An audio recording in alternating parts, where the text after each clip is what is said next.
Mulai kan. Assalamualaikum warahmatullahi wabarakatuh. Baiklah, perkenalkan, nama saya Aldi Riansa Siregar, NPM 1905004. Tanpa memperpanjang buat lima lagi, saya di sini akan membahas tentang visi, teknologi dan ekonomi. Teknolog dan ekonomi. Arah kebijakan pembangunan industri nasional mengacu pada agenda dan prioritas pembangunan nasional Kabinet Indonesia Bersatu.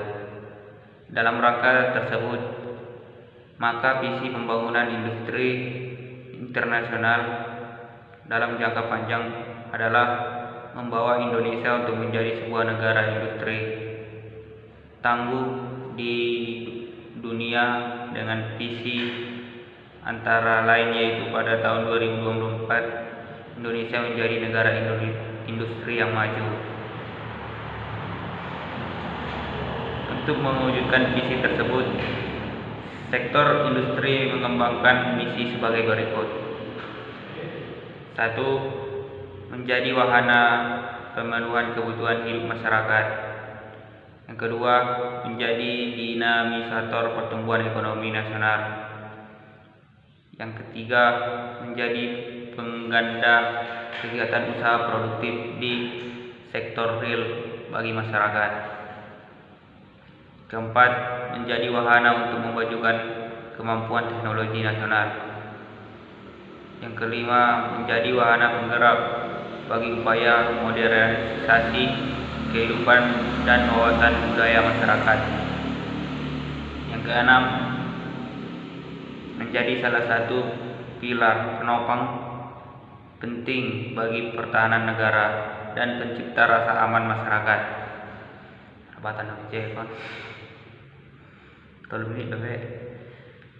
Bertitik tolak dari hal tersebut dan untuk menjawab tantangan di atas, maka kebijakan dalam pembangunan industri manufaktur diarahkan untuk menjawab tantangan globalisasi ekonomi dunia serta mampu mengantisipasi perkembangan perubahan lingkungan yang sangat cepat. Untuk itu, strategi pembangunan industri manufaktur ke depannya dengan memperhatikan kecenderungan pemikiran terbaru yang berkembang saat ini adalah melalui pendekatan klaster dalam rangka membangun daya saing industri yang kolektif. Perbedaan visi mengenai kapabilitas teknologi. Kapabilitas teknologi mencakup beberapa aspek penting, yaitu kapabilitas operatif, kapabilitas sportif, kapabilitas akuisitif, dan kapabilitas investasi dan inovatif. Negara-negara yang mampu memanfaatkan teknologi seefisien mungkin dalam proses produksinya, faktanya mampu membuat pasar internasional. Contohnya dilihat dari negara Gajah Putih, Thailand. Sedangkan di Indonesia sendiri, lemahnya penggunaan teknologi serta sumber daya manusia yang kurang berdaya saing menyebabkan produk Indonesia seringkali bersaing di pasar internasional. Ditambah belum adanya proses standarisasi pada produk Indonesia yang mumpuni, sehingga jaminan mutu yang diharapkan tidak sesuai. Paradigma tekno-ekonomi. A. Market feasibility atau kekayaan pasar mencakup 4 hal, yaitu permintaan, tren yang berkaitan teknologi baru, dan keunggulan kompetitif sebagai review kualitatif. Hasil kualitatif analisis kelayakan pasar adalah sales processing atau keuntungan finansial dari teknologi baru yang merupakan data masukan untuk future cash flow of technology dari analisis kelayakan finansial. B. Teknologi feasibility. Kekayaan teknologi bertujuan untuk menguji utilitas dan daya saing teknologi bagi perusahaan dibandingkan dengan rivalnya serta kemampuan produksi dan operasi produk baru dan proses yang dikembangkan oleh teknologi baru. Jadi kelayakan ini menghasilkan biaya yang diperkirakan timbul dengan kemampuan produksi dan operasi produk baru, dan proses ini merupakan input data untuk future cash flow teknologi dari financial feasibility. C. Financial feasibility. Tahapan akhir dari analisis teknologi ekonomi adalah kelayakan keuangan finansial feasibility untuk memberikan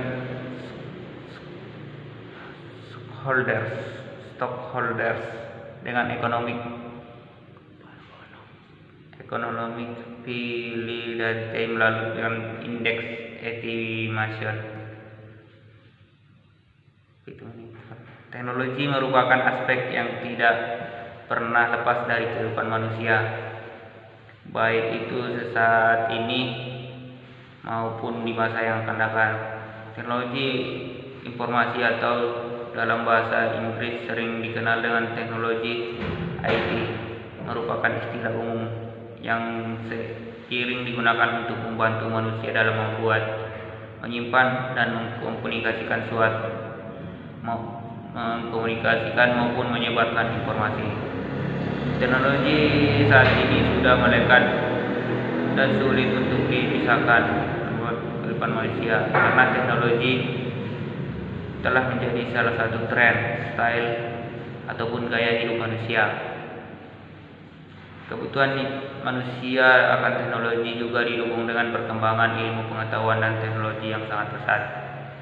Di zaman modernisasi seperti sekarang, manusia sangat tergantung pada teknologi. Hal ini membuat teknologi menjadi kebutuhan dasar setiap orang, dari orang tua hingga anak muda.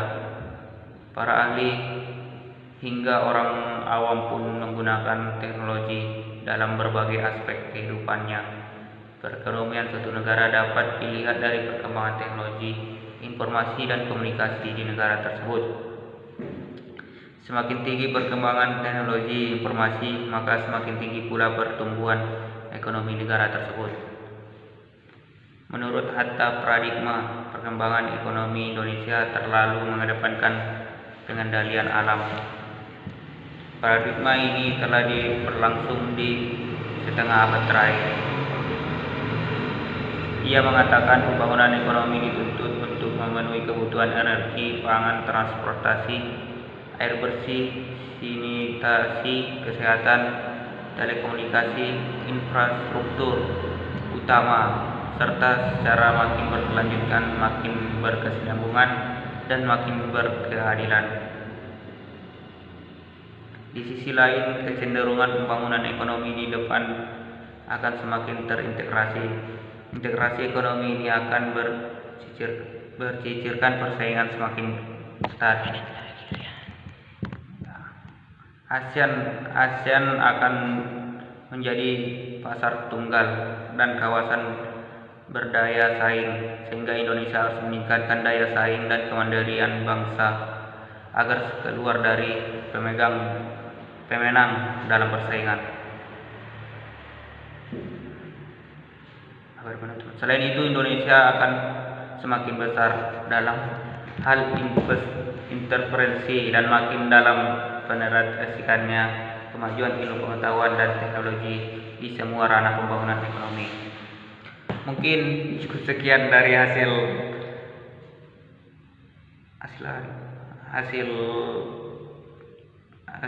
penjelasan saya tentang teknologi dan ekonomi. Jika ada kata-kata saya yang salah, saya mohon maaf. Saya akhiri. Assalamualaikum warahmatullahi wabarakatuh. Pas.